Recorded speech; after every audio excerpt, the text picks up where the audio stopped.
So yun mga kamekaniko, ganito na yung kinalabasan niyan mga kamekaniko nung napakabit natin. Oh.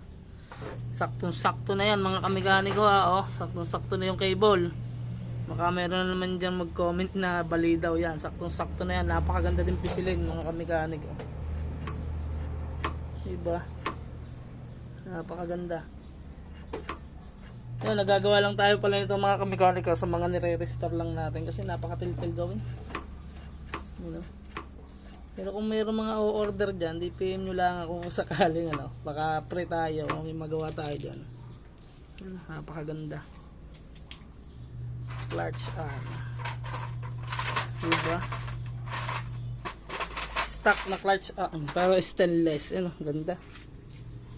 Ganda din pisilin mga kamekaniko. Babaw pa. Yun lang mga kamekaniko, sa mga gusto dyan, oh. Magpa-restore na kayo. Yan, hindi na bali ang cable niyan.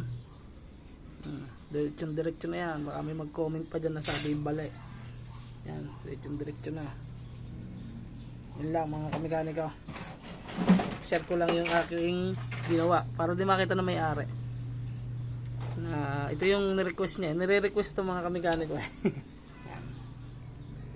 Siyempre, may bayad dyan mga kamekaniko pagka may ad dyan. May ad dyan sa ating restoration. Kasi yung tagal maggawa. 2 oras bago magawa. Sulit naman. Diba? Ang ganda. Yun lang mga kamekaniko. Peace out.